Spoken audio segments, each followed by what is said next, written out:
आप भी युवा हैं और हम लोगों के युवा का दर्द कोई सुनने वाला नहीं है। जब हम लोग पटना जाते हैं सर, वहाँ लाठी से मार करके भगा दिया जाता है। विगत 22 तारीख को जो है ऐसा लाठी चार्ज किया गया कि सभी वो लाठी चार्ज से ऐसा कोई नहीं है कि जो कि नहीं जानते हैं। तो इसलिए सर आपसे विनती है, विनम्र है कि आप शिक्षा मंत्री से एक बार अभी सर हम लोगों के सामने बात कीजिए कि देखते हैं शिक्षा मंत्री क्या आउटपुट देते हैं इस पे सर, ताकि हम लोगों का जो पीड़ा है उसको समझेंगे और कि कम से कम ये आउटपुट निकलेगा कि काम हो रहा है कि नहीं हो रहा है।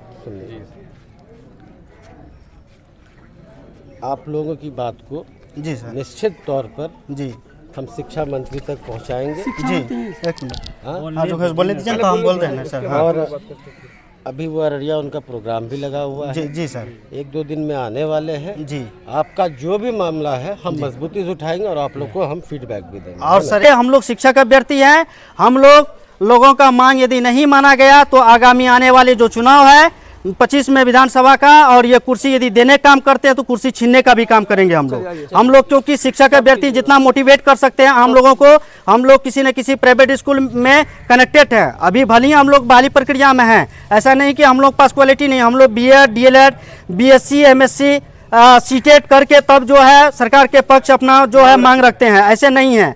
शिक्षक बनने का सारे आहर्ता है हम लोगों में, और हमारी संख्या पूरे बिहार से लगभग 1.5 लाख है, और 1.5 लाख का मतलब हुआ कम से कम 10 लाख परिवार और 10 लाख वोटर है हम लोग। और आगामी आने वाले चुनाव में जो है सरकार को मजबूती से जो है इसको हम उसका कुर्सी छीनने का काम करेंगे यदि हम लोग नहीं माना गया तो। जो हम लोग 2 बार मंत्री जी से मिले हैं, क्या हम लोग आदमी नहीं है? हम लोग अररिया, किशनगंज, कटिहार से आए हैं, 2 बार मिल चुके हैं और हम लोग उनके बयान से जरा भी संतुष्ट नहीं है। उसने जो हमें रिस्पांस किया हम लोग नहीं समझ, हम लोग देश के भावी शिक्षक हैं, क्या हम इस बात को नहीं समझ पा रहे हैं कि आप क्या कहना चाह रहे हैं? हमने आपसे कहा कि आप डिप्टी CM को कॉल लगाइए हमारे सामने और उनसे पूछिए कि आप नोटिफिकेशन और विज्ञप्ति कब दे रहे हैं। तो इसने क्या कहा कि हम आपकी बात को रखेंगे, शिक्षा मंत्री फलना दिन आ रहे हैं, ये सब क्या है? आप एक कॉल करके कह सकते थे, आप हम लोगों के सामने डिप्टी CM को या CM साहब को, जिसको भी आपको मतलब था, आप कॉल करके ये पूछ सकते थे कि सर यहाँ पे अभ्यर्थी लोग जमा है, हमें परेशान कर रहे हैं, आप क्या कहना चाह रहे हैं? तो आपने ऐसा कुछ नहीं किया। आप लोगों को हम आपको सुनिए मेरी बात, आप हमारे खानदानी नेता हैं, हम लोग पैदा लिए तो आप ही को वोट देते हैं, और जब हम आपके पास आते हैं तो आप ऐसी बात करते हैं। अब आप समझ सकते हैं कि हम लोग किस पीड़ा में हैं।